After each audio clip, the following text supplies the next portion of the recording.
Hola, ¿qué tal? Sean ustedes bienvenidos al canal Matisi, el canal donde podrán encontrar material acerca de matemáticas e ingeniería. Con este video vamos a seguir con nuestras clases de funciones, ya con la tercera clase que vamos a ir colocando en nuestra lista de reproducción clases de funciones. Bueno, en este video entonces vamos a hablar acerca de la definición de una función.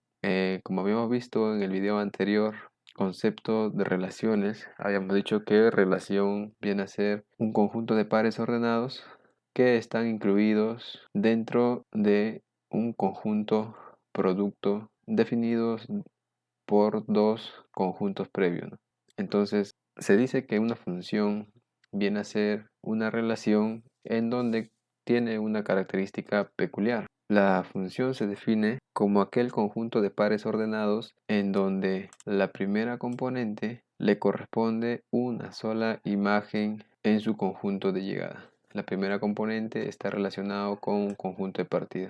Bueno, entonces partiendo bajo esa definición, vamos a tener acá, por ejemplo, dos relaciones. Tenemos acá el conjunto X, conjunto de partida, un conjunto X y un conjunto de llegada que va a ser el conjunto Y.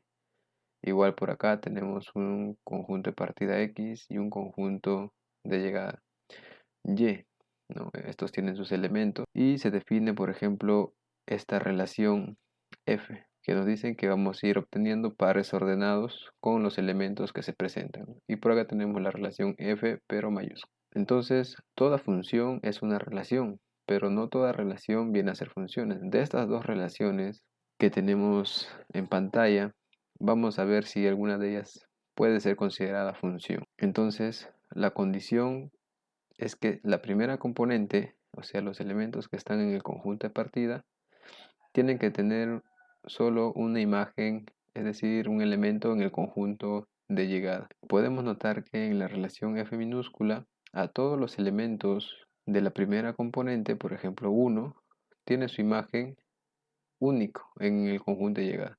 Por ejemplo, el elemento 2 tiene su imagen 4 y el elemento 3 tiene su imagen 9. Como a la primera componente, es decir, los elementos del conjunto de partida solo le corresponde una sola imagen en el conjunto de llegada, vamos a decir que f minúscula es función. Entonces, esta relación se puede catalogar como función. Sin embargo, si nosotros analizamos la otra relación, la f mayúscula, podemos notar que esta relación tiene lo siguiente.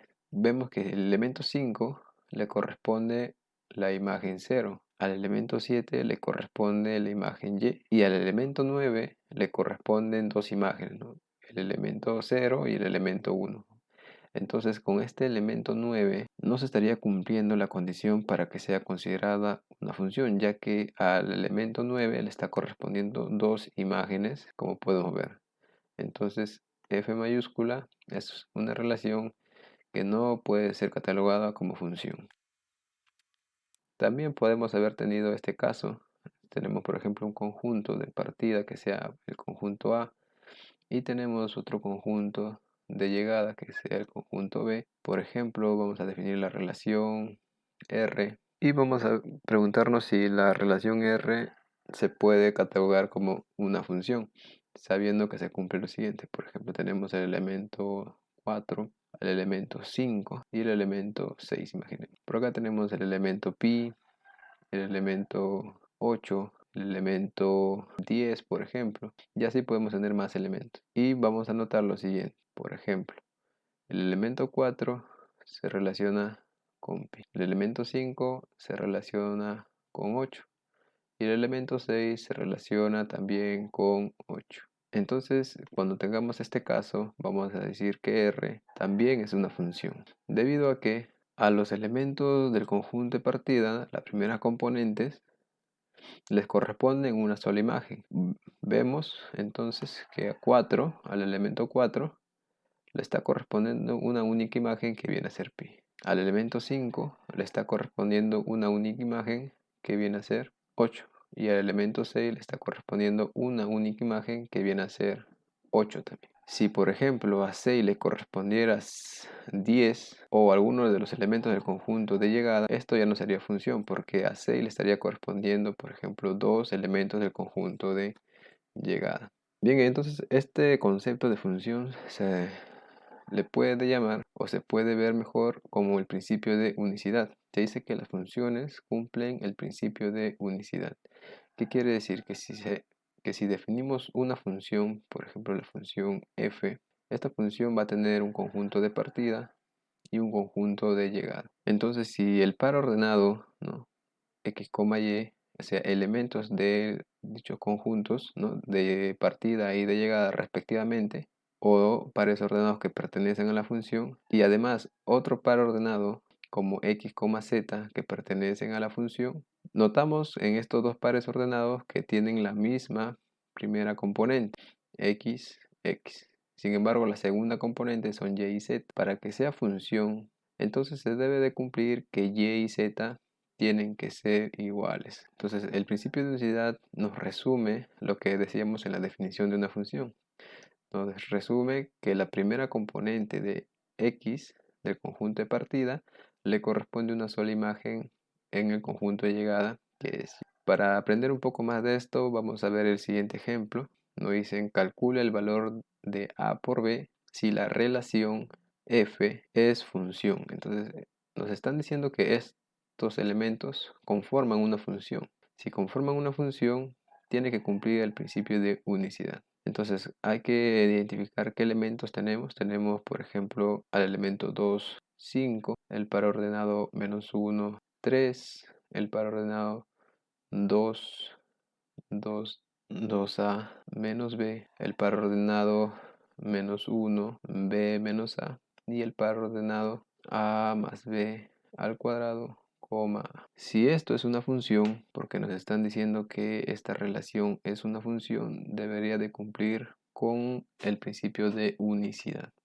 Entonces vamos a decir lo siguiente, que este par ordenado que le voy a poner por acá 1 y este par ordenado tienen que cumplir el principio de unicidad, porque vemos que ambos pares ordenados tienen la misma primera componente, ¿no? X y, digamos, 2 y por acá también 2. Entonces el principio de unicidad nos dice que si esos son iguales, las segundas componentes necesariamente tienen que ser iguales. Entonces 5 tiene que ser igual a 2a menos b. Además, por acá, si a este par ordenado le ponemos 2 y a este par ordenado le ponemos 2, también debemos hacer que cumplan el principio de unicidad, ya que sus primeras componentes son iguales, ¿no?, iguales a -1.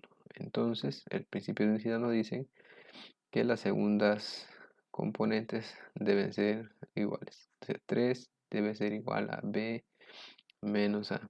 Entonces tenemos acá dos ecuaciones en donde podemos resolverla de muchas maneras. En este caso vamos a hacer simplemente eliminación de términos, es decir, vamos a sumar por acá, porque vemos que al sumar se va a cancelar las b. Entonces, en el primer miembro nos queda 5 más 3 y por acá nos va quedando 2a menos a.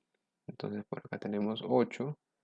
2a menos a resulta a. Y tenemos el valor de a. A vale entonces 8. El valor de b lo podemos hallar reemplazando a igual a 8 en cualquiera de las dos ecuaciones. Por ejemplo, voy a reemplazar en esta ecuación. Entonces tenemos 3 igual a b menos a que vale 8.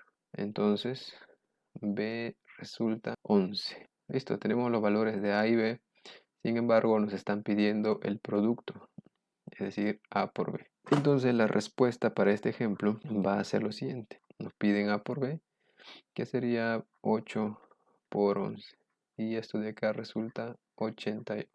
Entonces este viene a ser el resultado para este ejemplo. Y con esto estamos llegando al final